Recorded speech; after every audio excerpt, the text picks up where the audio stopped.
Hi everyone, Mr. Peabody here. Once again, they're talking about the voice to Parliament. I have to comment on this. I'm just going to play a little bit of this and then comment.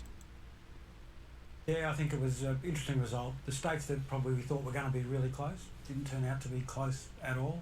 And the resources and the last minute campaigning that went in to try and flip those states just never changed the vote to a majority, which was surprising. Yeah, I think the big question is why. It wasn't surprising. Anthony Albanese knew months ago that this referendum was not going to go well. He knew it. It was in the polls, it was in everything. People were telling him to back off, back off, back off. At least give it information, as in, like, explain yourself. But he said, no, we'll leave it till later. And so this is what this happened. But what this woman says is insulting. Isabella, what do you think? Why has Australia voted this way? I spent a bit of time at polling booths this week and I was surprised by the number of people who said, I don't get it, it's too hard, so I'm going to vote no. Just from travelling around the country, that was a message I was getting a lot, is So the message she was getting a lot is people, I don't get it, I don't understand it. But the way she's saying it is like they're idiots. They don't understand. They don't get it. It's simple. Blah blah blah. It was never simple. It was never simple. And the fact is, the government said we're going to give a voice to Parliament. What is the voice to Parliament? They haven't mentioned what that is, what that means. I can tell you what it means. You're going to give a voice to Parliament for unelected people to make comments on legislation. Unelected people to make comments on legislation that affects them, as in the Aboriginal people. What you don't understand about Australian politics is everything is claimed by Aboriginal people. Everything.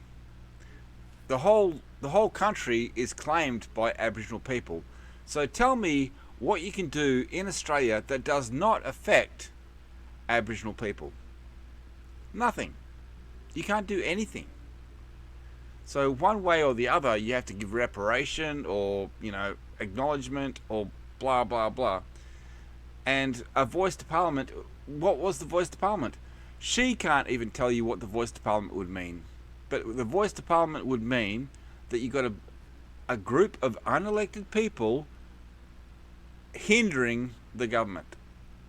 And let's face it, the government is bad enough. They don't need any more hindering. They hinder each other enough. So it's like you don't need any other wrench in the mechanism, But the way she's saying it is like, oh, they're all idiots. They couldn't understand it. We could understand it. We understood it fully. And we knew that as soon as you give them that foot in the door, they're going to open it up. And the fact is, are Aboriginal people recognised in the Constitution? Yes. Are they recognised as Aboriginal people in the Constitution? I don't know. I haven't read it. Because this is the funny thing. Is like, if I wanted to read the American Constitution, I could read it. No problem. If I wanted to read the Australian Constitution, it's really difficult to find it. It's really difficult to find it. You have to hunt through all these systems to find the Australian Constitution. If I want to read the American Constitution, I can read that now. But finding the Australian Constitution is really difficult. And so, she sits there with that goofy smile and does this shit saying, oh, they're all fucking idiots because they couldn't understand what the voice to Parliament meant. I think you find that they're all smiling back saying, oh, we knew exactly what it meant. It meant that 3% of the population gets a double dip. They get a big dip in the first part, and if they don't get the big dip in the first part, they get a second dip with the voice to Parliament. Do they deserve it? No. Do they want it? Yes. And yeah, as far as mourning for a week and half-mast, yeah, I don't think so.